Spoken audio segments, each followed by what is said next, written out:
तो बैंक में काम करने वाला एक मामूली सा आदमी, उसके पिता की तबीयत अचानक से खराब हो जाती है। अब वैसे तो बैंक में वो आदमी छोटी सी पोस्ट पर काम करा करता था, मगर उसे हैकिंग स्किल इतनी बढ़िया आती थी कि उसके बारे में तो पूछो ही मत। और जब उसके ही बैंक वाले उसे लोन देने से मना कर देते हैं, तो वो आदमी अपनी हैकिंग स्किल की मदद से अलग अलग बैंक में डांका डालने लगता है। उसके डांका डालने का जो स्टाइल है ना, उसको देखने के बाद तो बाकी सारी हैकिंग ग्रुप भी पूरी तरह से शॉक हो गए थे। अब वो आदमी कौन है, वो किस तरह से डांका डालता है और उसके डांका डालने के बाद उसके साथ क्या-क्या होता है, वो सब जानने को मिलेगा आप लोगों को इस कहानी के अंदर। कहानी की शुरुआत में सुबह के समय में एक छोटे से शहर में हम लोग ईमान नाम के एक आदमी को देख पाते हैं, जो कि रोज की तरह अपने काम को करने के लिए एक बैंक में आता है। वहां पर वो एज अ कैशियर वर्क करा करता था और उसने बहुत ज्यादा एजुकेशन भी हासिल करी थी। पर इतनी ज्यादा एजुकेशन हासिल करने के बावजूद भी उसकी सैलरी सिर्फ 2000 येन थी और वो उसके लिए बिल्कुल भी काफी नहीं था।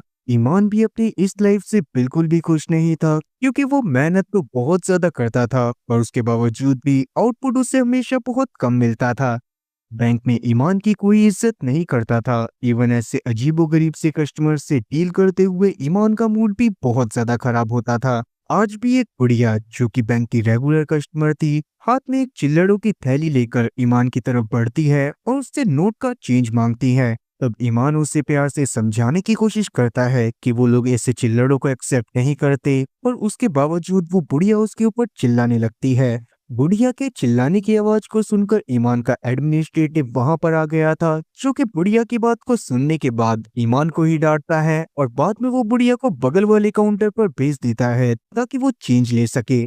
इन सब चीजों ने ईमान का मूड एकदम खराब कर दिया था और इसीलिए वो कॉफी ब्रेक लेते हुए अपने ही बैंक में काम करने वाली साइबर सिक्योरिटी डिपार्टमेंट की हेड इंथन के पास जाने का डिसाइड करता है, जो कि बचपन से उसकी बेस्ट फ्रेंड थी। लेकिन जब वो उसके पास पहुंचता है तो इंथन की बॉस आयरिन भी उसके ऊपर गुस्सा कर रही होती है, क्योंकि उनके बैंक के सर्वर पर कुछ हैकर्स ने अटैक कर दिया था और वो उनके बैंक के सर्वर से डेटा चुरा रहे थे। इंथन का मूड भी इससे बहुत ज्यादा खराब हो गया था। इसीलिए आयरिन के जाते ही वो ईमान से मदद मांगती है, क्योंकि वो बचपन से जानती थी कि ईमान कंप्यूटर के मामले में कितना ज्यादा तेज है और उसे हैकिंग भी आती है। ईमान भी इंथन की मदद करने के लिए मान जाता है। थोड़ी ही देर में उससे बैंक के सर्वर में डिजिटल कर्मा नाम का एक बहुत खतरनाक वायरस मिलता है, जो कि एक हैकिंग ग्रुप के द्वारा डाला जाता था। डिजिटल कर्मा के फायरवॉल को ब्रेक करना उतना ज्यादा आसान तो नहीं था, मगर जैसे तैसे ईमान इस काम को कर देता है और बैंक के सर्वर से डिजिटल कर्मा को हटा देता है। इंथन इस बात से बहुत ज्यादा खुश होती है और ईमान के साथ छत पर कॉफी पीने के लिए चली जाती है। उन दोनों की बातों के दौरान हमें ये बात तो क्लियर हो जाती है कि ईमान कहीं ना कहीं इंथन को बहुत ज्यादा पसंद करता था और उसके अंदर अभी इतनी हिम्मत नहीं आई थी कि वो इंथन को प्रपोज कर सके। अब वैसे ही ईमान की लाइफ तो बेकार चल ही रही थी और आज जब वो घर जाता है भी उसे एक बेकार न्यूज सुनने को मिलती है। असल में उसने अपनी सैलरी में से अपने पापा को जो रेंट के पैसे दिए थे, उसमें उसके पापा ने कुछ दवाइयों का बिजनेस खोला था और इसी तरह से ईमान के पापा अलग अलग बिजनेस में बहुत सारे पैसे लगा चुके थे, पर हर बार उनका हर एक बिजनेस फेल हो जाता था। इसीलिए अभी भी ईमान को इनकी बात सुनकर बहुत ज्यादा गुस्सा आता है और अभी वो बाथरूम में चला जाता है। बाथरूम से बाहर आने के बाद ईमान अपने काम में लग गया था और तभी अचानक से उसे बाहर से कुछ अजीब सी नॉइस आती है। फिर जब वो बाहर जाकर देखता है तो उसके पिता जमीन पर पड़े हुए थे और उनमें कोई भी हरकत नहीं हो रही थी। डरते हुए ईमान अपने डैड को हॉस्पिटल में एडमिट करवाता है, जहां पर पता चलता है कि ईमान के डैड को अचानक से हार्ट अटैक आ गया था और अब उनकी जान बचाने के लिए एक सर्जरी करना जरूरी था, जिसमें 60,000 का खर्चा आने वाला था। इस बात को सुनने के बाद ईमान तो काफी ज्यादा परेशान हो गया था, क्योंकि उसके पास इतने पैसे थे ही नहीं। उतने में ही इंथन वहां पर आ जाती है, जिसके पास सेविंग में लगभग 30,000 रुपए पड़े हुए थे और वो ईमान को वो पैसे देना चाहती थी। पर ईमान उससे पैसे लेने से मना कर देता है और अगले दिन अपने बॉस के पास जाकर उससे लोन की डिमांड करता है। पर क्योंकि ईमान पिछले 2 साल से कॉन्ट्रैक्ट बेस पर ही काम कर रहा था और उसकी जॉब परमानेंट नहीं थी, इसीलिए उसका बॉस उसको लोन देने से साफ इनकार कर देता है। ये बात सुनने के बाद ईमान को बहुत ज्यादा गुस्सा तो आया था, मगर वो अभी कुछ भी नहीं कर सकता था। शाम के समय में हॉस्पिटल में परेशान होकर ईमान अपने डैड के पास बैठा हुआ था और जब उसे कुछ भी समझ में नहीं आता तो वो अपने घर जाने लगता है। जहाँ घर के बाहर धड़ाम से कोई उसके सर पर बेसबॉल बैट मारता है और आगे जब ईमान की आंख खुलती है तो वो एक लोकल गैंगस्टर दीवान के कब्जे में था। दीवान और उसके साथी मिलकर ईमान को जी भर कर मारते हैं और बाद में ईमान को पता चलता है कि असल में ईमान के डैड ने इन लोगों से भी कर्जा लिया हुआ था ताकि वो अपने मेडिसिन के बिजनेस को चालू कर सकें। और क्योंकि ईमान के फादर की हॉस्पिटल में डेथ भी हो सकती थी, इसीलिए दीवान अभी ईमान को अपने पास पकड़ कर लाया था और अभी के लिए वो ईमान को उसके 30,000 रुपए वापस करने के लिए सिर्फ 2 दिन का टाइम देता है। इन सब बातों ने ईमान की परेशानी और ज्यादा बढ़ा दी थी और उसको समझ में नहीं आ रहा था कि अब उसको क्या करना चाहिए। ईमान की झंड लाइफ अब और ज्यादा झंड हो चुकी थी और अगले दिन जब वो टूटा हुआ चेहरा लेकर ऑफिस में जाता है तो सब उसको देखकर मजाक बनाने लगते हैं। उतने में ही सुंदर और कूल सा ऐश नाम का एक नया एम्प्लॉय ईमान को दिखाई देता है जो कि साइबर सिक्योरिटी टीम में ही काम करने वाला था। आज ऐश का ऑफिस में फर्स्ट डे था और अपने फर्स्ट डे में ही वो इंटर्न से बहुत ज्यादा चेप हो रहा था। ये बात ईमान को बिल्कुल भी पसंद नहीं आती और वो परेशान होकर अपने डेस्क पर जाकर काम करने लगता है। पर ईमान की लाइफ में टेंशन इतनी ज्यादा थी कि उससे सही से काम भी नहीं हो रहा होता। उतने में ही उसकी टेंशन बढ़ाने के लिए वहां पर वही डुकरिया आ जाती है जो कि इस बार अपना एक नया ड्रामा लेकर आई थी। उस बुढ़िया के अकाउंट से बैंक वालों ने सर्विस चार्ज के तौर पर एक पैसा काट लिया था और उसी बात से वो बुढ़िया तिलमिला गई थी। अब वैसे तो एक पैसा किसी के लिए भी मायने नहीं रखता, मगर ईमान के दिमाग में एक बहुत खतरनाक आइडिया आता है और वो इस बार उस डुकरिया से अच्छे से बात करते हुए उसकी प्रॉब्लम को फिक्स करके उसे वहां से भेज देता है। ईमान के दिमाग में अभी ये आइडिया आया था कि उसके बैंक में काफी सारे लोगों ने अपना अकाउंट बनाया हुआ है और अगर सर्विस चार्ज के तौर पर ईमान सबके अकाउंट में से एक पैसा भी काट लेता है तब भी उसके पास बहुत सारे पैसे हो जाएंगे। और क्योंकि सारे लोग उस बुढ़िया की तरह नहीं होते तो कोई भी एक पैसा कटने पर इतना ज्यादा शक भी नहीं करेगा और ईमान बड़े आराम से दीवान का पैसा देने के बाद अपने पिता का इलाज भी करा लेगा।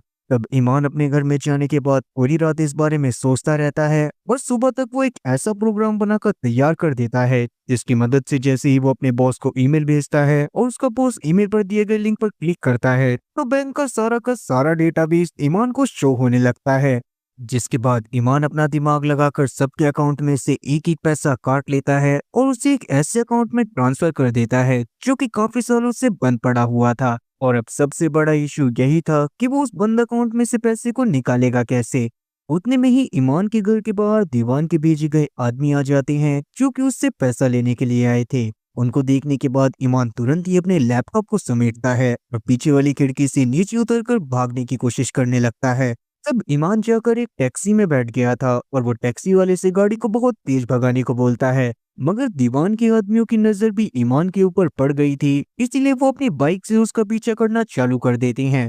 तब ईमान अपने लैपटॉप से उस बंदे के नाम की एक फेक आईडी बनाता है जिसके अकाउंट में उसने पैसे को ट्रांसफर करा था और बाद में वो बैंक वालों को मेल करके झूठ कहता है कि मैं अपने एक आदमी को बैंक से 95 विड्रॉ करने को भेज रहा हूँ। जिस आदमी के अकाउंट में ईमान ने पैसे डाले थे वो आदमी असल में एक बहुत बड़ा बिजनेसमैन था, इसीलिए बैंक वालों को भी उस ईमेल के ऊपर शक नहीं होता। और बाद में जब ईमान अपने ही बैंक की दूसरी ब्रांच में जाकर उस आदमी का नाम बताता है तो उसे 95,000 का पैकेट दे दिया जाता है, जिसमें से 30,000 को वो तुरंत ही दीवान के आदमियों को देकर अपनी जान बचाता है और बाकी के 60,000 ले जाकर वो अपने डैड की सर्जरी करवाता है। ईमान की लाइफ अब वापस से ट्रैक पर आ गई थी, इसीलिए अगले दिन वो मजे में ऑफिस जाता है जहां पर अब तक आयरीन को 1 सेंट की चोरी के बारे में पता तो चल चुका था, मगर वो पुलिस में इसके खिलाफ कंप्लेन नहीं कर सकते थे क्योंकि अगर ऐसा करा जाता तो इस बैंक की बहुत ज्यादा बदनामी होती और कस्टमर को बैंक के साथ ट्रस्ट इश्यूज होने लगते।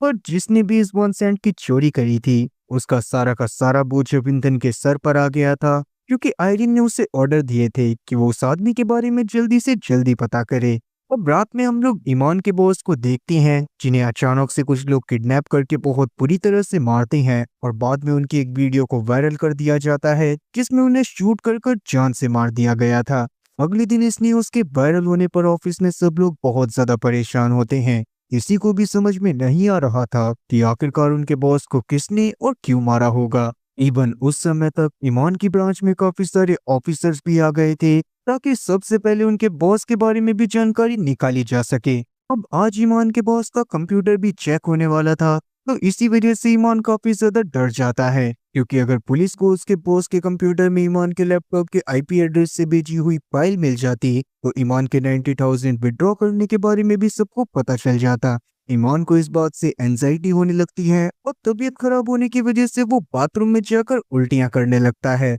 ईमान बाथरूम में इन सब चीजों के बारे में सोच सोच कर काफी ज्यादा परेशान हो रहा होता है और तभी बाहर निकलते ही अचानक से उसकी नजर साइबर सिक्योरिटी में ही काम करने वाले एक आदमी शामत पर पड़ती है, जो कि बाथरूम में आया था और उसका पेट काफी ज्यादा खराब था। इसीलिए जल्दबाजी में वो अपने फोन को बाहर ही रखकर बाथरूम में चला जाता है। शामत के फिंगरप्रिंट से ईमान फोर्थ फ्लोर पर जाने वाली लिफ्ट को एक्सेस कर सकता था, जहां ही आईडी कार्ड प्रिंटिंग मशीन और सर्वर रूम भी था। और प्रिंटिंग मशीन की मदद से वो किसी के भी नाम का आईडी कार्ड बनाकर सर्वर रूम में घुस सकता था, और अगर वो वहां पर घुस जाता बड़े आराम से ही वो सर्वर में मौजूद मालवेयर और साथ ही बॉस के कंप्यूटर में मौजूद ईमेल को डिलीट कर सकता था। ये बात समझ आते ही ईमान शामत के फोन से टेम्पर्ड ग्लास निकालता है, जिस पर शामत के बहुत सारे फिंगरप्रिंट मौजूद थे। अभी भी ईमान को अपने कपड़े बदलने की जरूरत तो थी ही, इसीलिए वो क्लीनिंग रूम में जाकर सफाई कर्मचारी के कपड़े पहनता है और साफ सफाई करने के बहाने लिफ्ट में चढ़ जाता है।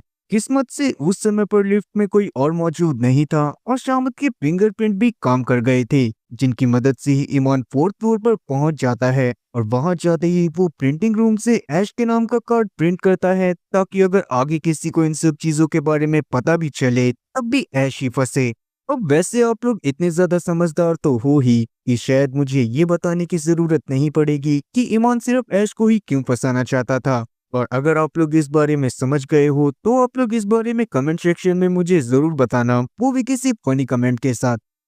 अभी के लिए ईमान ऐश के नाम से सर्वर रूम में एंट्री लेकर अपने काम में लग जाता है और नीचे हम लोग बाकी ऑफिसर्स को देखते हैं, जिन्हें ऐश के सर्वर रूम में जाने के बारे में पता चल गया था। पर ऐश तो उनके सामने ही मौजूद था, इसीलिए वो लोग भी तुरंत ही सर्वर रूम की तरफ जाने लगते हैं। पर उन लोगों के वहां से जाने से पहले ही ईमान अपने काम को सही से कर लेता है। साथ ही उसने सीसीटीवी फुटेज को पूरी तरह से डिलीट कर दिया था और सिक्योरिटी सिस्टम को अपडेट पर डाल दिया था, जिससे अब उसके पास वहां से निकलने के लिए 15 मिनट थे, क्योंकि 15 मिनट बाद सारे कैमरास फिर से चालू हो जाते। अब उसी 15 मिनट में वो जल्दी से कपड़े चेंज कर कर सीसीटीवी कैमरा के रिबूट होने से पहले वॉशरूम में चला जाता है, जहां से बाहर आते समय वो ऐसा दिखाता है जैसे कि उसका पेट खराब था। और क्योंकि अब तक सारी सीसीटीवी कैमरा वापस से चालू हो गए थे, इसीलिए ईमान के ऊपर किसी को भी शक नहीं होता, और अगर कोई उसकी सीसीटीवी फुटेज को देखता भी तो उस इंसान को ऐसा ही लगता जैसे कि ईमान काफी समय से बाथरूम में था।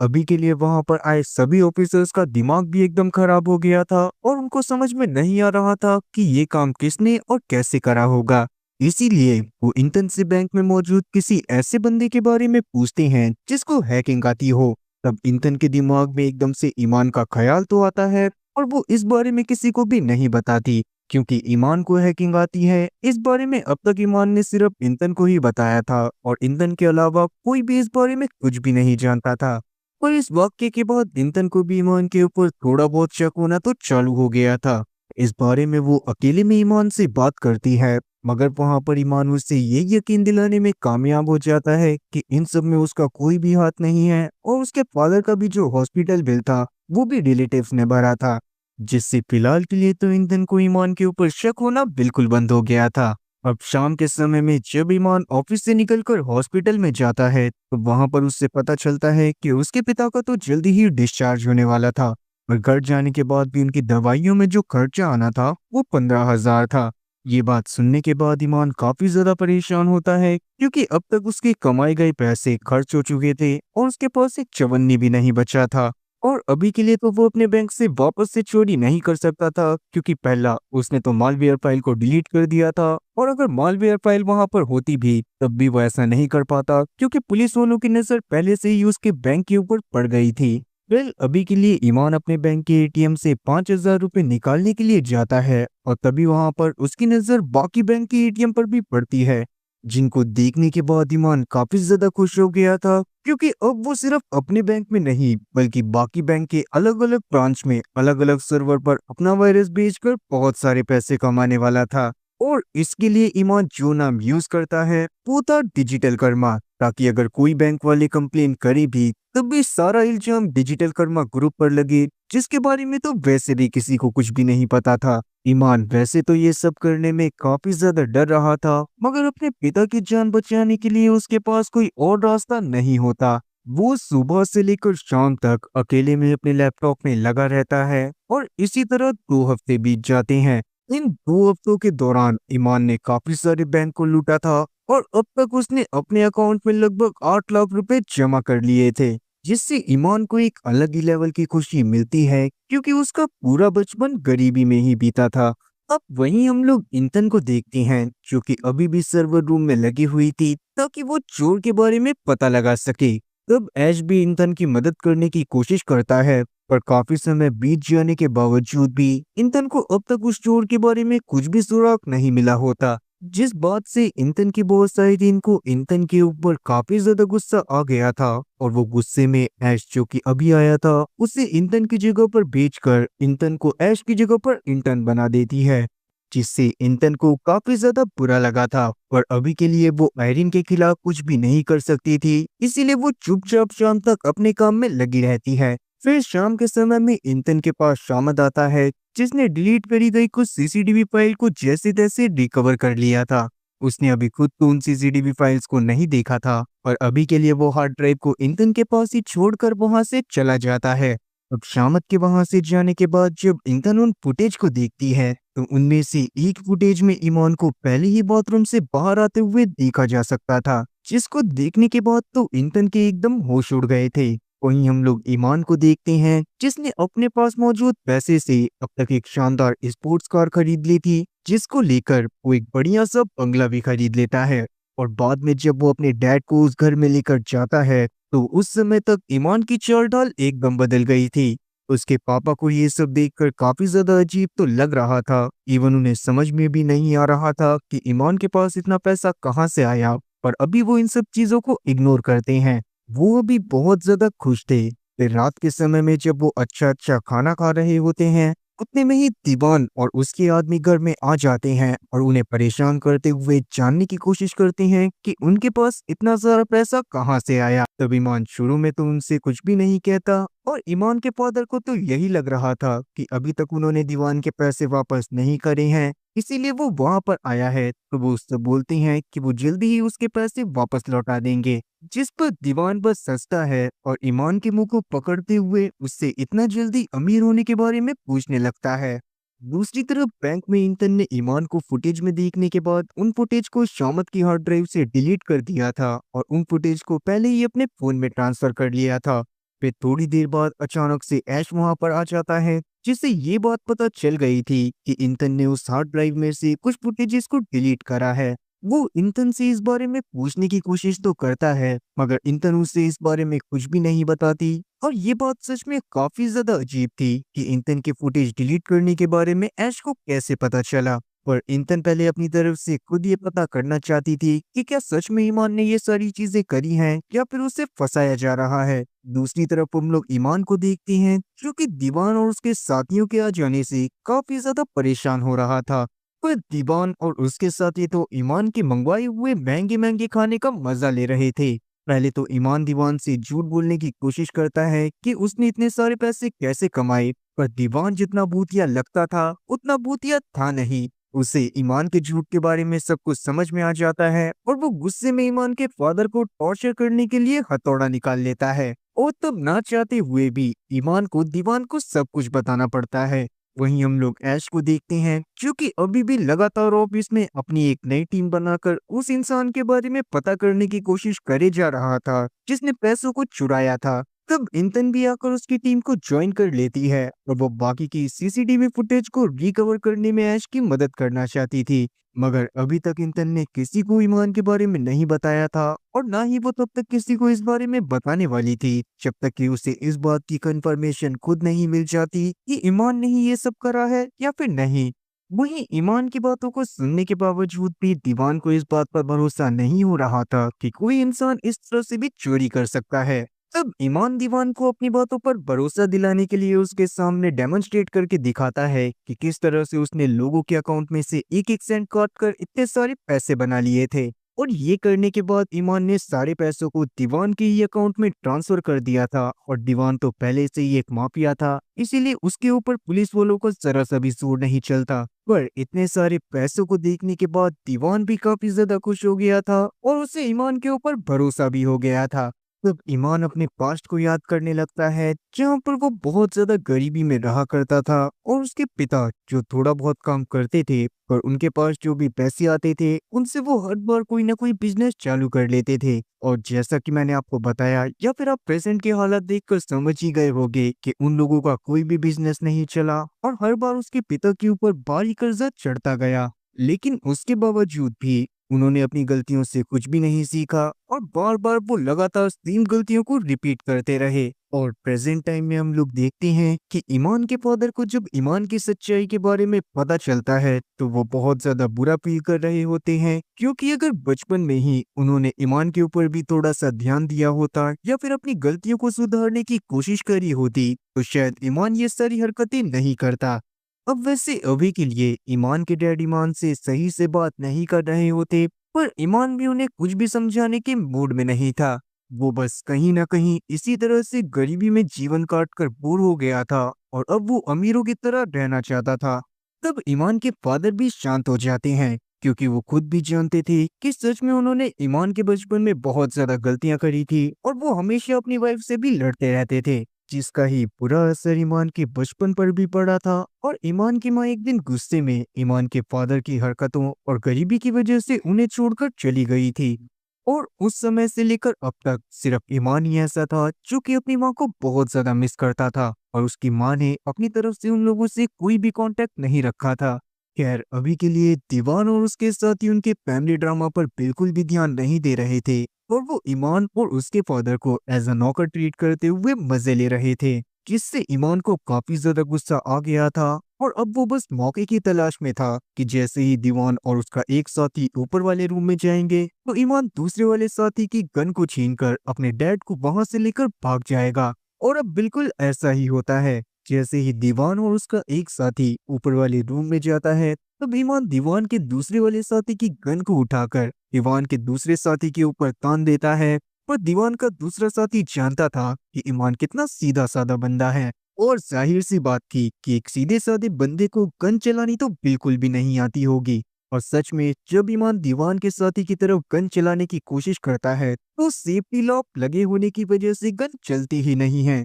जो देखकर दीवान का साथी ईमान को तुरंत ही पीटना चालू कर देता है। मगर उतने में ही ईमान के पिता उस गन को उठाते हैं और उसके सेफ्टी लॉक को हटाने के बाद वो दीवान के साथी के सर पर गन को रखकर कॉक कर देते हैं, जिससे दीवान के साथी की तो फट के 4 से 64 हो गई थी और उतने में ही ऊपर से दीवान और उसका दूसरा वाला साथी भी आ गया था। वो दोनों भी ये सिनेरियो देखने के बाद काफी ज्यादा डर जाते हैं। पर अभी के लिए ईमान और उसके पिता वहां से पार्किंग की तरफ भागने लग गए थे। और तब रास्ते में हम लोग ईमान के पिता की बातों से जान पाते हैं कि उन्होंने गन को मूवी से देखकर चलाना सीखा था। तब तक दीवान और उसके साथी भी नीचे आकर ईमान और उसके पिता का पीछा करना चालू कर चुके थे। पर जैसे तैसे ईमान और उसके पिता अपनी महंगी लग्जरियस स्पोर्ट कार में जाकर बैठ जाते हैं और वहां से अपनी गाड़ी को सट्टे दिनी लेकर वो लोग रोड पर आ जाते हैं। अब वैसे तो दीवान ने अभी भी हार नहीं मानी थी और दीवान अपने साथियों के साथ मलेशिया की खाली सड़कों पर ईमान की कार का पीछा कर रहा था। तब ईमान अपनी गाड़ी को लेकर एक गली में आ जाता है और किस्मत खराब होने की वजह से अचानक से उसकी गाड़ी का पेट्रोल खत्म हो जाता है और दीवान और उसके साथी भी जल्दी ही उस जगह पर पहुंच जाते हैं, जिनको देखकर तुरंत ही ईमान और उसके डैड वहां से पैदल भागने की कोशिश करते हैं। पर आप लोगों को तो इस बारे में पता ही है कि ईमान के डैड की अभी अभी हार्ट सर्जरी हुई थी और इसीलिए थोड़ा दूर भागते ही उनके सीने में दर्द होना चालू हो जाता है। तभी पीछे से दीवान और उसके साथी भी गोलियां बरसाना चालू कर चुके थे, जो लकीली ईमान या फिर उसके डैड में से किसी को तो नहीं लगती। पर ईमान को भी वहां से अकेले ही भागना पड़ता है और दीवान और उसके साथी मिलकर ईमान के डैड को बंदी बना लेते हैं, जिसके साथ ही अब सीन वहां पर से इंथन पर आता है, जो कि रात में भी सीसीटीवी फुटेज को रिकवर करने में लगी हुई थी, जिनमें से जैसे तैसे वो कुछ को और रिकवर तो कर लेती है और उन फुटेजेस में ईमान के चेहरे को साफ साफ देखा जा सकता था। और इस बात का मतलब साफ था कि ईमान ने जैसे पहले दिखाया था कि वो जितना भी कांड हुआ उस दौरान बाथरूम में था, तो ऐसा कुछ भी नहीं था। अब ये फुटेजेस देखने के बाद इंथन का वैसे तो दिमाग खराब हो गया था, पर अभी भी उससे डाउट था कि बेशक से ईमान सर्वर रूम में गया होगा और उसने पैसे तो नहीं चुराए होंगे। जिसके साथ ही अब सीन वहां पर से पास्ट में जाता है और हम लोग देखते हैं कि एक समय पर ईमान टेलीफोन बूथ के पास अपनी माँ को लगातार कॉल करने की कोशिश कर रहा था और कॉल मशीन में उसका सिक्का अटक जाता है। उस समय पर छोटी इंतन भी उस जगह से गुजर रही थी और ईमान के इस फ्रस्ट्रेशन को देखते हुए वो ईमान के पास जाकर उसे अपना एक कार्ड देती है और उससे बोलती है कि आगे से उसे कॉल करने के लिए एक भी पैसा देने की जरूरत नहीं है। अब उस समय पर कार्ड की मदद से ईमान अपनी माँ को फोन करने की कोशिश करता तो है, पर उसकी माँ तो वैसे ही उन लोगों से सारे रिश्ते नाते खत्म कर चुकी थी और वो ईमान का फोन तो बिल्कुल नहीं उठाने वाली थी। और कहीं ना कहीं जैसी हालत ईमान की थी कि उसकी माँ उसको पसंद नहीं करती थी, इंतन के साथ भी कुछ ना कुछ ऐसा ही सिनेरियो था। प्रेजेंट टाइम पर भी हम लोग देखते हैं कि इंतन सुबह उठने के बाद इन सब चीजों के बारे में सोच ही रही होती है कि तभी अचानक से उसके पास उसकी माँ का मैसेज आता है, जो कि उसे फेस्टिवल पर घर आने से मना कर देती हैं और उन्होंने अगले ही पल उससे बहुत सारे पैसों की डिमांड कर ली थी। इंतन के पास उन्हें पैसे देने के अलावा कोई और रास्ता नहीं था, इसलिए वो उन्हें पैसे देने के बाद अपने घर में ही बैठी रहती है। तभी ईमान अचानक से इंतन को कॉल कर कर उसे एक ब्रिज के नीचे मिलने के लिए बुलाता है, जहाँ पर ईमान पिछली रात से दीवान और उसके साथियों से बचकर छुपा हुआ था। तब इंतन भी उसको उस जगह से लेकर आती है, मगर उस समय पर ईमान उसको अपनी सच्चाई के बारे में कुछ भी नहीं बताता और वो उसे ये भी नहीं बता रहा था कि पिछली रात उसके साथ क्या हुआ था। वो बस अभी के लिए इंतन के साथ उसके घर पर जाता है। वहां पर जाने के बाद वो नहाता धोता है और वहां पर से वापस से बाहर जाने लगता है। उस दौरान वैसे तो इंतन ईमान से सब कुछ जानने की कोशिश भी कर रही थी, मगर ईमान तो उसे कुछ बताने के लिए तैयार ही नहीं होता। वहीं शहर में ही दीवान के अड्डे पर हम लोग ईमान के फादर को बंधा हुआ देखते हैं और वहीं पर पास में एक और बूढ़ा आदमी बंधा हुआ था, जिसको देखने के बाद दीवान पहले तो उस बूढ़े आदमी की तरफ जाता है और उसे बहुत बुरी तरह से मारने पीटने लगता है। उसी दौरान हम लोग दीवान की बातों से जान पाते हैं कि असल में वो बूढ़ा आदमी दीवान का ही पिता था, जो कि बचपन में उसकी माँ को बहुत बुरी तरह से ट्रीट करा करता था और इसीलिए दीवान अभी उसको बहुत ज्यादा टॉर्चर कर रहा था ताकि उसके बूढ़े पिता को उसकी गलती का एहसास हो सके। और ये सिनेरियो देखने के बाद तो ईमान के पिता काफी ज्यादा डर गए थे, क्योंकि जो इंसान अपने ही पिता के साथ इतना बुरा सलूक कर सकता था, वो दूसरे के पिता के साथ तो क्या ही करता। अब ईमान के पिता को देखते ही दीवान हथौड़ी की मदद से उसे भी आकर टॉर्चर करना चालू कर देता है और उसकी एक वीडियो बनाकर ईमान को भेजता है। ईमान उस वीडियो को देखने के बाद काफी ज्यादा डर गया था और बस वो यही चाहता था कि वो जल्दी से जल्दी अपने पिता को दीवान की कैद से छुड़वा ले। इसीलिए वो इंतन को बिना कुछ भी बताए उसके घर से चुपचाप चला जाता है और उसी दौरान हम लोग इंतन को देखते हैं, जिसके पास ऐश का कॉल आता है, जिसने बहुत सारी फुटेजेस को रिकवर कर लिया था। ये बात सुनने के बाद इंतन तुरंत ही वहां पर से ऐश के पास चली गई थी।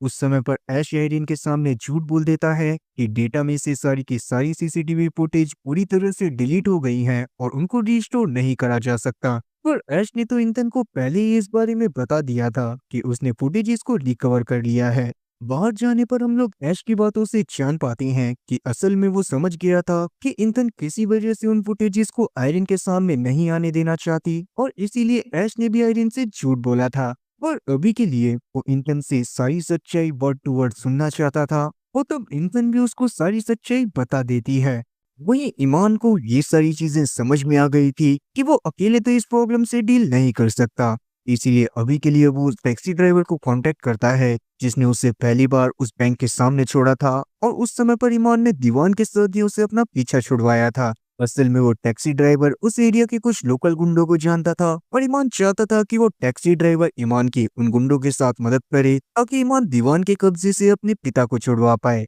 अब जब तक उस टैक्सी ड्राइवर को दीवान के नाम के बारे में नहीं पता था, तब तक तो वो ईमान की मदद करने के लिए पूरी तरह से तैयार था, मगर जैसे ही उसे दीवान के नाम के बारे में पता चलता है तो वो ईमान को पीटते हुए उसकी मदद करने से साफ इनकार कर देता है। पर ईमान ने भी अपना मन बना लिया था कि वो इस आदमी से तो मदद लेकर ही रहेगा, इसीलिए अभी के लिए वो उस टैक्सी ड्राइवर का पीछा करना चालू कर देता है और उसी आदमी के सामने चला जाता है। इतना सब कुछ देखने के बाद वो टैक्सी ड्राइवर ईमान की मदद करने के लिए मान तो जाता है और वो उससे कुछ डाउन पेमेंट की डिमांड करता है, क्योंकि वो ऐसे ही फ्री में तो ईमान की मदद करने नहीं वाला था। और अभी के लिए पैसे भी ईमान के पास पैसों की कमी तो थी नहीं, तो वो उस टैक्सी ड्राइवर के अकाउंट में कुछ पैसे ट्रांसफर करता है और उस दौरान हम लोग उस टैक्सी ड्राइवर की बातों से जान पाते हैं कि वो काम करता है इबू ज़ारा के लिए। इबू ज़ारा असल में क्रिमिनल वर्ल्ड का एक जाना माना नाम थी और वो दीवान से भी बहुत बड़ी गैंगस्टर थी और इबू ज़ारा के ही आदमियों के थ्रू वो टैक्सी ड्राइवर ईमान के डैड को दीवान की गैंग से छुड़ा कर लाने वाला था।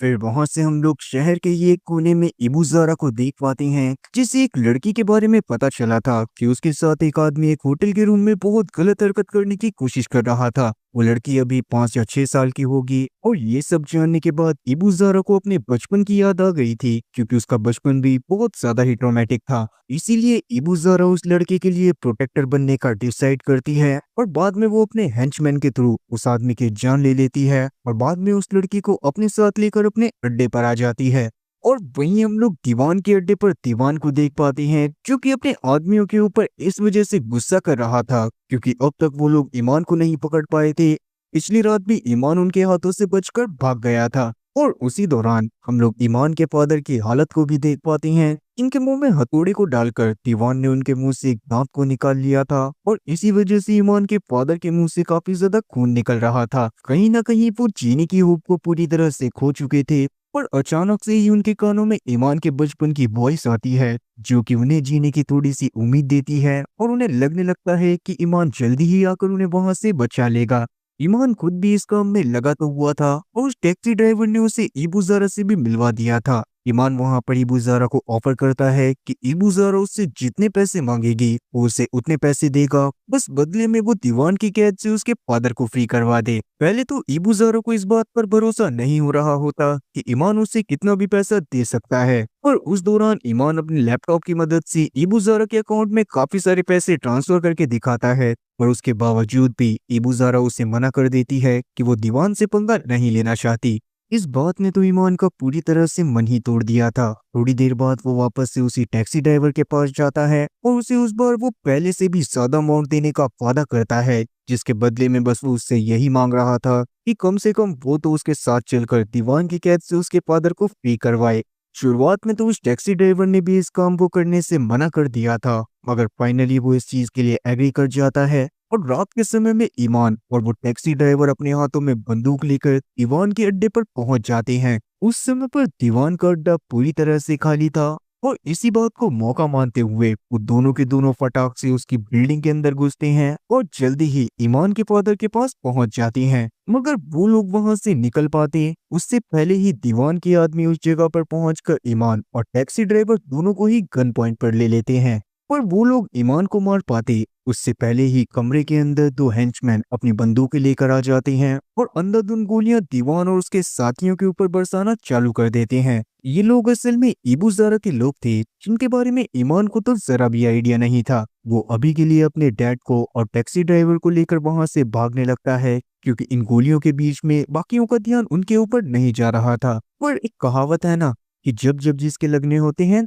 तब तब उसके लगते हैं। उसी तरह से ईमान की किस्मत में भी आज पूरी तरह से लगने वाले थे, क्योंकि दीवान अब उन लोगों के पीछे आ गया था। इस बार दीवान इतना ज्यादा गुस्से में था कि वो ईमान को डायरेक्ट शूट कर देता और अचानक से एक गोली की आवाज आती है और किस्मत अच्छी होने की वजह से ये गोली ईमान के नहीं बल्कि दीवान के मत्थे पर लगी थी। और ये गोली चलाने वाली औरत कोई और नहीं बल्कि इबू ज़ारा थी, जो कि इस जगह पर अपने साथियों के साथ आई थी ताकि वो ईमान के डैड को यहाँ से किडनैप कर लेकर जा सके। और जाहिर सी बात है वो ऐसा सिर्फ इसी वजह से करना चाहती थी क्योंकि उसने ईमान की स्किल को अपनी गाड़ी में ही देख लिया था और अब वो चाहती थी कि वो दीवान की जगह पर खुद आ जाए और ईमान के फादर के बदले में ईमान से अंधा पैसा लपेटती रहे। अब इस सिनेरियो को देखने के बाद ईमान के दिमाग में ये 3 लाइन तो जरूर आई होगी कि खुदा महफूज रखे हमें इन 3 बलाओं से, हकीमों से, वकीलों से और हसीनों की निगाहों से। मानता हूँ शायरी में दम नहीं है, पर कमेंट में वाह वाह जरूर लिख देना।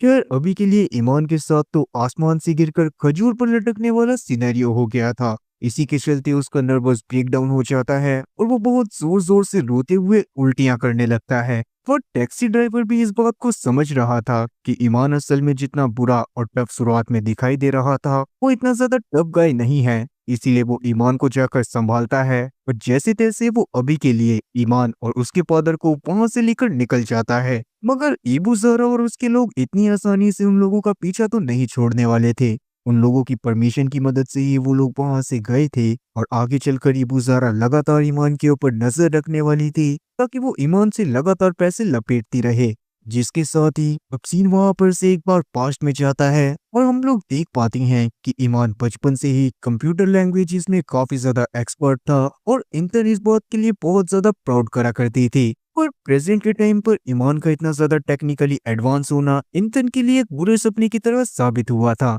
क्योंकि ईमान की कुछ छोटी सी गड़बड़ों की वजह से ही इंतन को एक तो उसकी पोस्ट से हटा दिया गया था और साथ ही उसे ऐश के साथ इतनी मेहनत करनी पड़ रही थी जितनी उसने आज तक नहीं करी थी। वेल, अभी के लिए जब इंतन की आंख खुलती है तो वो ऐश के ही अपार्टमेंट में थी जहां पर ऐश उसके लिए ब्रेकफास्ट बना रहा था। पिछली रात इंतन असल में ऐश के घर पर उन सीसीटीवी फुटेजेस को देखने के लिए आई थी और रात में इतनी सारी फुटेजेस को देखने के बाद इंतन थक कर वहीं पर सो गई थी। अभी उठकर जब वो ऐश से बात करती है तो उस दौरान अचानक से उन दोनों की नजर टीवी पर चल रही न्यूज पर पड़ती है जिसमें दीवान के अड्डे पर शूट आउट के बारे में बताया जा रहा था। ये बात सच में बहुत ज्यादा शॉकिंग थी क्योंकि दीवान से सब लोग बहुत ज्यादा डरा करते थे। इस न्यूज को देखने के बाद इंतन और ऐश जितना ज्यादा शॉक हुए थे, ईमान की असल में दूसरी तरफ उतनी ही ज्यादा फटी पड़ी थी क्योंकि वो जानता था कि उसकी वजह से एक बहुत बड़ा पंगा हो गया था और अगर वो यहाँ पर से अपने पैर पीछे हटाने की कोशिश भी करता है तब भी वो इतना बुरा फंसेगा कि उसकी 7 पुश्तों की वाट लग जाएगी।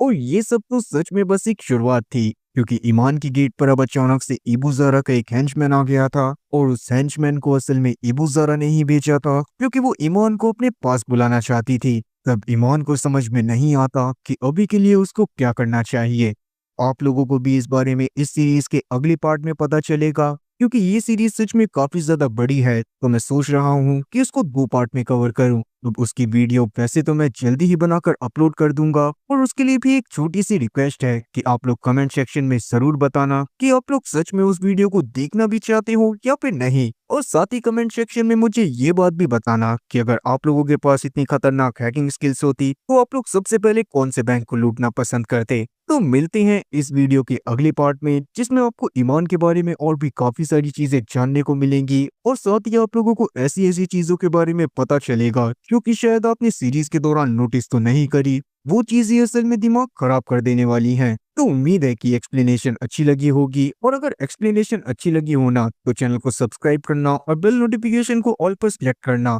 तो हाँ, वीडियो को भी लाइक कर देना। मैं ऐसी ही और मजेदार एक्सप्लेनेशन वीडियोस लाता रहूंगा। क्या तब तक के लिए टाटा और गुड बाय।